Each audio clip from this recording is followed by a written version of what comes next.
I liked it ever since the beginning. I always been interested in the coffee. I mean, I like the horses a little bit better, but coffee was the thing. I'm originally from Nicaragua, and grew up in the coffee farm and also cattle farm with my family. My name is Achilles Guerrero, and I'm the owner here at Flywheel Coffee Roasters.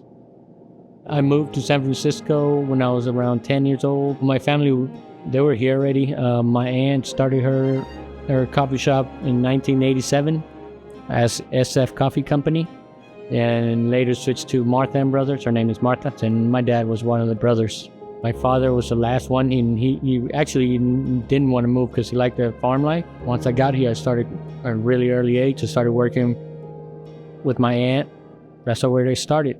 A couple of years later, my dad opened his own coffee shop, and my uncle opened his coffee shop, and so on. My aunt's shop was doing really well, and my dad's. There weren't that many coffee shops around. There was no Starbucks, so it was something. It was a new concept. Every weekend was just go to work at the coffee shop. I started getting exposed to the roasting part when my father started roasting his own, and he started roasting for my aunt.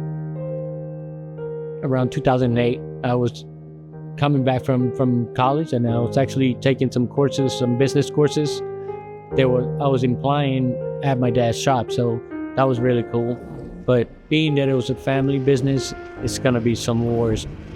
So my dad and my brother decided to split from the company and become their own, and it's something that I didn't agree with. So I got caught in the middle to either go with my aunt or my dad. So I decided to do neither. That was around the time the third wave coffee was getting started and coming around. It's two different business. People think coffee is just coffee, but it is really not.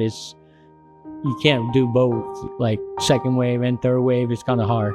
I believe it was a few times that I had a hangover maybe, and I went to some specialty coffee shops, and I felt the difference. Rituals and Blue Bottles and 4 Barrels, they had just started. Smell better, taste better.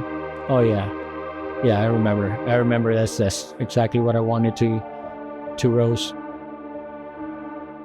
After I went my own way, my family was not very happy with me.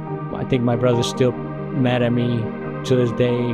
Not my father though. My father understands. But it was kind of hard because it was something that I knew I didn't want to do, but they got over it. We just don't talk about coffee. I had been looking for 2 years for the perfect spot. I was driving around Hay Street and standing, and when I saw the lady putting out the for sale sign for this building, I jumped on it. Even though at that time it was a little rough, but when I found out that Whole Foods was coming in next door, I know they do their research, and that's when I knew where it was heading. I was coming here since I was in high school to Amoeba Records, just around the corner. And it was always my favorite area. And when I found this location, I knew this was going to be it. It's been great, just a real sense of community around here. At that time, we didn't have the money to hire an architect, so it all had to come from within. And working at my dad's shop, since I was little, I always had to fix something: toilets, sinks, lights. So something that I'm good at. One of my favorite pieces is the light in the front, just because it's something that I made by hand.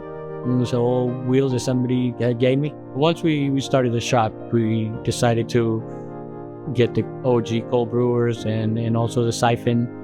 And through Jay Igami, a friend of mine, we use it also like marketing, and it's something that not everybody does. So I wanted it to be unique.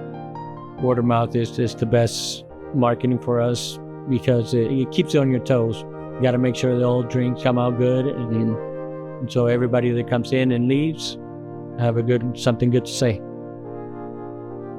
Having the roaster definitely helped. It's something that not too many people have, and it's something really important. Also, customers love it. It smells great outside.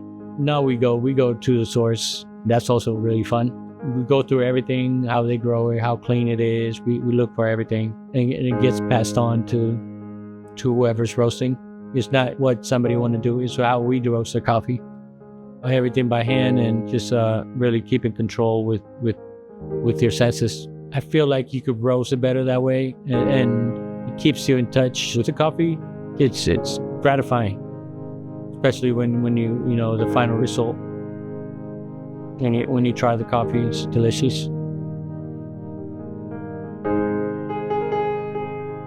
The part that I enjoy more is to see people's faces when they get a good cup of coffee, and to have happy employees and everything is working.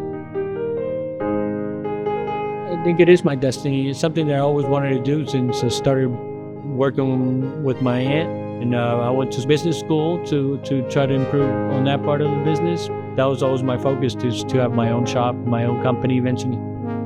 Now it feels gratifying. It feels good.